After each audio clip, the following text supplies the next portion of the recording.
तो साथियों नमस्कार और स्वागत है आप सभी का हमारे YouTube चैनल स्टडी सर्किल में। और इस वीडियो में हम बात कर रहे हैं बिहार एसएससी 2026 के लिए previous year question paper set को लेकर। सेट नंबर 13 है ये। देखें जो पहला प्रश्न है, हमारा पहला प्रश्न है कि भारत के साथ सबसे कम स्थलीय या जमीनी सीमा किस देश की है। विकल्प दिए गए हैं बांग्लादेश, चाइना, पाकिस्तान और म्यांमार। तो वैसे सबसे कम जो सीमा जो लगी है इन विकल्पों में सब तो वो है म्यांमार हो जाएगा। अब थोड़ा सा इसका विवरण के साथ देख लें। बांग्लादेश की बात करें तो बांग्लादेश से जो है भारत की सबसे ज़्यादा सीमा लगती है 4096.7 किलोमीटर।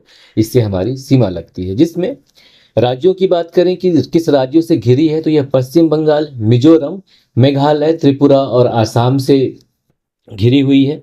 पश्चिम बंगाल बांग्लादेश, ठीक है।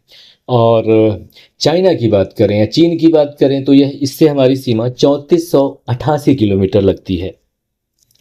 और चाइना से या चाइना के साथ सीमा साझा करने वाले जो भारतीय राज्य हैं अगर हम उनकी बात करें तो इसमें हिमाचल प्रदेश है, उत्तराखंड है, सिक्किम है और अरुणाचल प्रदेश है। इसके अलावा पहले जब जम्मू कश्मीर राज्य था तब जम्मू कश्मीर किया करता था, परंतु वर्तमान समय में लद्दाख है। इसके अलावा पाकिस्तान की बात करें तो पाकिस्तान से भारत का जो बाउंड्री लाइन है या सीमा रेखा है वो 3323 किलोमीटर है। जिसमें हमारा जम्मू और कश्मीर केंद्र शासित प्रदेश शामिल है जिससे इसकी सीमा लगती है। इसके अलावा लद्दाख से लगती है। और राज्यों की बात करें तो पंजाब, गुजरात और राजस्थान से लगती है। और म्यांमार की बात करें तो म्यांमार जो कि दिए गए विकल्पों में सबसे कम सीमा लगती है तो इसकी लंबाई जो है 1643 किलोमीटर म्यांमार से हमारे देश की सीमा लगती है। और राज्यों की बात करें तो इसमें म्यांमार के साथ हमारे अरुणाचल प्रदेश, मणिपुर, मिजोरम और नागालैंड राज्य की सीमा लगती है।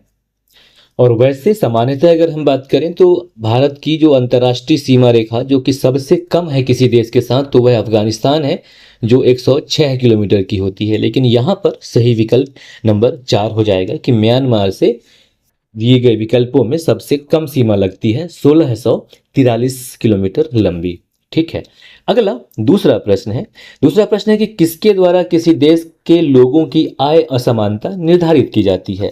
Lorentz curve, Minhaj curve, Jaitley curve या चिदम्बरम कर्व। सही विकल्प यहाँ पे लॉरेंज कर्व हो जाएगा। हालांकि लॉरेंज कर्व के साथ साथ गिनी गुणांक के साथ भी गिनी गुणांक के द्वारा भी लोगों की आय असमानता मापी जाती है, ठीक है। तो अगला अब नेक्स्ट प्रश्न है कि भारत में उत्पादित कॉफी का लगभग कितना प्रतिशत निर्यात किया जाता है।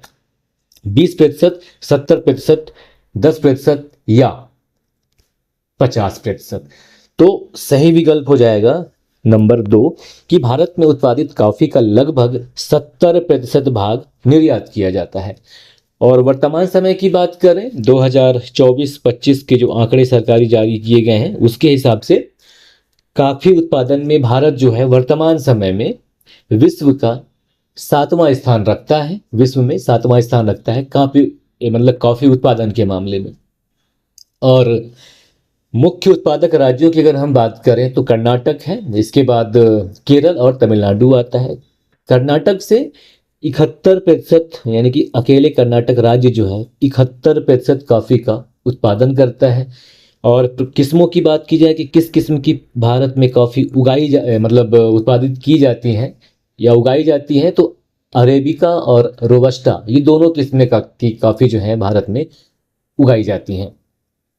और जो सबसे ज़्यादा जो निर्यात जिन देशों की जा रही है उसकी अगर हम बात करें तो इसमें शामिल है जो सरकार की रिपोर्ट है उसके हिसाब जनवरी 2025 की पहली छमाही में भारत ने इटली, बेल्जियम और रूस सहित शीर्ष खरीदारों को कॉफी का निर्यात किया जिसमें जर्मनी भी शामिल है। यानी कि सबसे ज़्यादा हमारा जो खरीदार है कॉफ़ी का वो इटली है, उसके बाद बेल्जियम आता है, फिर रूस आता है। तो यहाँ पे जो कॉफ़ी का लगभग निर्यात की बात की जाती है तो वो 70 से 80% है, इसलिए सही विकल्प यहाँ पे नंबर 2 हो जाएगा। अगला प्रश्न है कि किस वर्ष में पहली बार जीएसटी का उल्लेख, यानी कि किस वर्ष के बजट में पहली बार जीएसटी का उल्लेख किया गया था?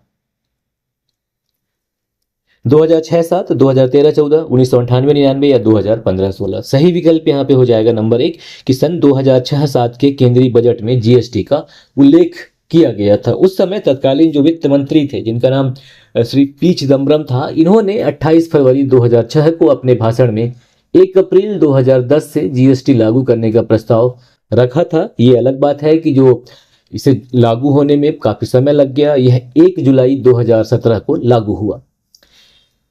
तो इसका जो प्रस्ताव है 2006-7 के बजट में रखा गया और केलकर टास्क फोर्स 2003 में जो बना था, उसने सबसे पहले इसके व्यापक रूप का सुझाव दिया था कि इसके लिए इसमें काम करना चाहिए। फिर क्या हुआ कि 122वां संविधान संशोधन विधेयक 2014 में इसके लिए पेश किया गया था। मतलब इससे पहले 115वां संविधान संशोधन संविधान संशोधन विधेयक संसद में पेश किया गया था और जब 15वां जो लोकसभा सत्र है उसके विघटन के साथ यह जो अधिनियम था यह भी समाप्त हो गया था वर्ष 2014 में। इसके बाद क्या हुआ, सन 2014 में ही 122वां संविधान संशोधन विधेयक प्रस्तुत किया गया और उसके बाद 101वें संविधान संशोधन अधिनियम के तहत 1 जुलाई 2017 से देश भर में जीएसटी लागू हो गया है। तो यहाँ पे सही विकल्प नंबर 1 हो जाएगा कि 2006-7 के केंद्रीय बजट में पहली बार जीएसटी का उल्लेख किया गया था। अगला प्रश्न है कि बिहार राज्य में कुल कितने जिले हैं? 39, 37, 38 या 40? तो ये बिल्कुल आपको पता होना चाहिए क्योंकि बिहार राज्य में जो जिले हैं उनकी संख्या 38 है। हालांकि जब बिहार चुनावी कुछ दिन पहले संपन्न हुए हैं तो कुछ लोगों के, कुछ नेताओं के बयान चर्चा में रहे थे, इसलिए ये सवाल पूछ लिया है, मतलब हमने यहाँ पे समाहित किया है। लेकिन ये तो जीके का है, आपको पता होना चाहिए कि बिहार में 38 जिले हैं। साथ ही साथ जो ये 38 जिले हैं इसके अलावा 9 प्रमंडल है ना, जिसमें पटना, तिरहुत, सारण, दरभंगा, कोसी, पूर्णिया, मगध, भागलपुर और मुंगेर शामिल हैं। और बात करें कि बिहार का जो सबसे बड़ा जिला है उसकी बात करें तो बिहार का सबसे बड़ा जिला जो है पश्चिमी चंपारण है ना। पश्चिमी चंपारण जो है बिहार का सबसे बड़ा जिला है। इसका क्षेत्रफल जो है 5229 वर्ग किलोमीटर है। इसके बाद बिहार का जो सबसे छोटा जिला है अगर हम उसकी बात करें तो वह शिवहर जिला है, जिसका क्षेत्रफल कुल 443 वर्ग किलोमीटर है। उसके बाद हमारा जिला आता है जिसका नाम वैशाली है। वैशाली महुआ थाना से है, संबंधित हैं हम। तो वैशाली जो जिला है उसका क्षेत्रफल 2036 वर्ग किलोमीटर है। और अगला प्रश्न देखेंगे हम, 7वां प्रश्न कि बिहार में पुलिस जिलों की संख्या कितनी है? 40, 44, 45 या 42? तो ये जो पुलिस जिले हैं हर स्टेट में होते हैं, बिहार में भी हैं। तो बिहार में अभी क्या था, एक अभी जैसे बताया आपको पिछले अभी थोड़ी देर पहले ही हमने कि अभी चुनाव का माहौल था तो वहाँ पे कुछ लोगों के जो बयान थे काफ़ी चर्चित रहे हैं। तो इसी संदर्भ में ये पुलिस जिलों के बारे में भी हमने सवाल पूछा है। तो वर्तमान समय में जो बिहार है, बिहार में पुलिस जिलों की संख्या जो है 40 है। लेकिन अगर इसमें रेलवे पुलिस को जोड़ दिया जाए तो पुलिस जिलों की संख्या 44 हो जाती है। तो रेलवे के साथ अगर पूछता है तो 44 होगा और रेलवे नहीं पूछ रहा है तो सिर्फ बिहार के पुलिस जिलों की अगर बात की जा रही है या पूछ रहा है सवाल तो पुलिस जिलों की संख्या फिर 40 हो जाएगी। तो ऐसे संदर्भ में सही विकल्प यहाँ पे ए हो जाएगा, 40। अगला 8वां प्रश्न है कि राष्ट्रीयकरण से पहले भारतीय स्टेट बैंक का नाम क्या था? Imperial bank of India, company bank of India, bank of Madras, bank of Bombay? तो यहाँ पे सही विकल्प नंबर 1 हो जाएगा कि राष्ट्रीयकरण से पहले भारतीय स्टेट बैंक का नाम इंपीरियल बैंक ऑफ इंडिया था। तो ये जो इंपीरियल बैंक ऑफ इंडिया है इसका राष्ट्रीयकरण करके जो भारतीय स्टेट बैंक का जो राष्ट्रीयकरण हुआ तो यह भारत में सबसे पहला बैंकों का राष्ट्रीयकरण था। तो इंपीरियल बैंक का राष्ट्रीयकरण 1 जुलाई 1955 में किया गया और उसी दिन यानी कि 1 जुलाई 1955 से ही स्टेट बैंक ऑफ इंडिया जो है अस्तित्व में आया। ठीक है, और तो सही विकल्प यहाँ पे नंबर 1 हो जाएगा, इंपीरियल बैंक ऑफ इंडिया। अब थोड़ा सा, अब यूं कहें कि एसबीआई का पूरा इतिहास जान लें या इसके पीछे अगर चले कि एसबीआई तक बैंक सफ़र कैसे किया, तो हम देखेंगे कि सन 1806 में 2 जून को, यानी कि 2 जून 1806 को ब्रिटिश ईस्ट इंडिया कंपनी के द्वारा बैंक ऑफ कलकत्ता को सबसे पहले व्यवसाय करने के लिए खोला गया था। और धीरे से कुछ कुछ दिन बाद क्या है कि इसको कुछ बैंक को पावर दिए गए और फिर इसके बाद ये जो बैंक ऑफ कलकत्ता है इसका नाम बदलकर बैंक ऑफ बंगाल कर दिया गया। फिर इसी संदर्भ में क्या हुआ कि 15 अप्रैल 1840 को बैंक ऑफ बॉम्बे की स्थापना की गई और 1 जुलाई 1843 को बैंक ऑफ मद्रास की स्थापना की गई। इसके बाद ये सभी बैंक अपने हिसाब से काम करती रही। फिर जैसे जैसे देश में मतलब बैंकिंग का विकास हुआ, उसी संदर्भ में फिर क्या हुआ आगे चल के 27 जनवरी 1921 को इन तीनों बैंकों को, यानी कि bank of Bengal, bank of Bombay और बैंक ऑफ मद्रास को मिलाते हुए 27 जनवरी 1921 को एक Akhil Bharatiya bank imperial bank of India का निर्माण किया गया। फिर 1 जुलाई 1955 को बैंकों का राष्ट्रीयकरण करना था, इसलिए 1 जुलाई 1955 को इंपीरियल बैंक अब स्टेट बैंक ऑफ इंडिया हो गया और देश का एक प्रमुख बैंक बन गया। ठीक है, तो यहां पे सही विकल्प नंबर 1 हो जाएगा, इंपीरियल बैंक ऑफ इंडिया।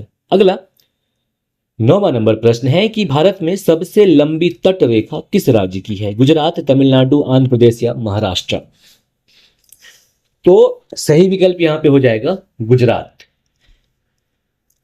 और ये विकल्प देख के आप चीज याद रखिएगा कि गुजरात नंबर 1 पे है, इसके बाद तमिलनाडु आता है, नंबर 3 पे आंध्र प्रदेश आता है, नंबर 4 पे महाराष्ट्र आता है अपनी तट रेखा के मामले में। तो जैसा कि आपको याद होगा, ये जो भारत की तट रेखा की लंबाई है 7516 दशमलव कुछ है, यानी कि 7516 है ना।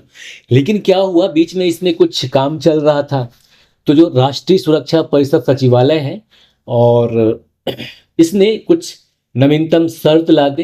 इसके बाद क्या हुआ, सर्वे ऑफ इंडिया के समन्वय के साथ मिलकर ये जो राष्ट्रीय हाइड्रोग्राफिक कार्यालय है इसके द्वारा भारत की समुद्री तटरेखा की लंबाई जो कि 7516.6 किलोमीटर था, इसका पुनर्मूल्यांकन किया और अब ये निकाला है कि जो भारत का तटरेखा है वह 11,098.81 किलोमीटर है।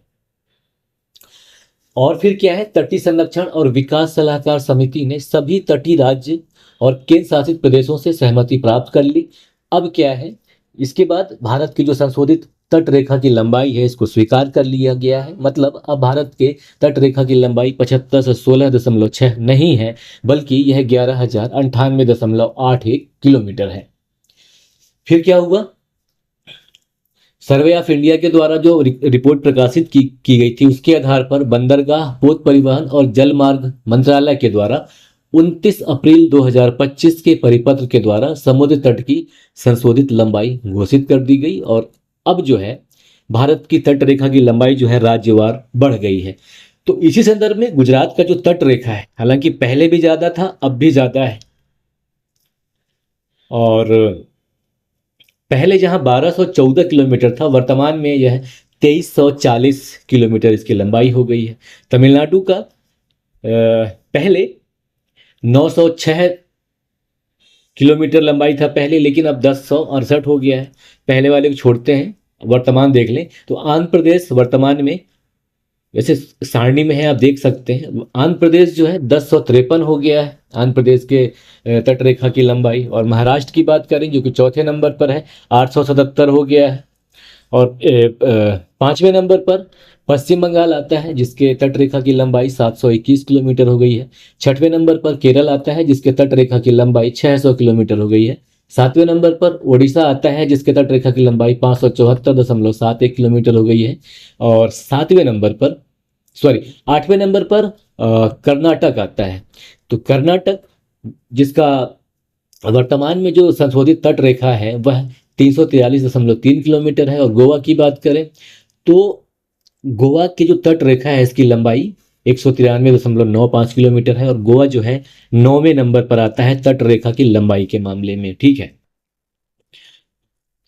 तो यहाँ पे जो सही विकल्प है वो नंबर 1 हो जाएगा कि भारत में सबसे लंबी तट रेखा जो है गुजरात राज्य में है। ठीक है, अब यहाँ पे एक और विशेष चीज ध्यान देने वाली वाली बात है कि जहाँ 7516 था अब 11,098 हो गया है। तो ये जो संशोधित तट रेखा की जो लंबाई है, तो जो CRZ नियम चलता है समुद्र की जो अपने नियम है उसको यह प्रभावित नहीं करता है, ये ध्यान दीजिएगा। ठीक है, और अगला 10वां प्रश्न देखेंगे। 10वां प्रश्न है कि गैल्वेनाइजेशन में किस धातु का उपयोग किया जाता है, कॉपर, जिंक, आयरन या एल्यूमिनियम। तो सही विकल्प नंबर 2 जिंक हो जाएगा। गैल्वेनाइजेशन में क्या है, जिंक का उपयोग किया जाता है। इसमें क्या है, जिंक को 450 डिग्री सेल्सियस पे मतलब इसको गर्म किया जाता है और उसमें लोहे या स्टील को डाल के निकाला जाता है, लोहे या स्टील को जंग या संक्षारण से बचाने के लिए। ठीक, तो इस वीडियो में इतना ही। और जैसा कि उम्मीद है कि अप्रैल या मई तक बिहार एसएससी CGL 2023 का जो ये पेपर होना है, अब तक नहीं हुआ है, 2026 चल रहा है, हम उम्मीद करते हैं कि हो जाना चाहिए। और तब तक आप बिल्कुल लगे रहिए और इसको मतलब हल्के मत लीजिए। काफ़ी अच्छे पोस्ट हैं, जैसा कि आपने देखा ही है, लगभग 25,000 प्लस हैं। तो एक तरह से काफ़ी अच्छा अवसर है आपके लिए। तो देर है पर अंधेर नहीं, ध्यान दीजिएगा इस चीज़ पे, मतलब ध्यान रखिए और लगे रहिए। नमस्कार, जय हिंद, जय भारत।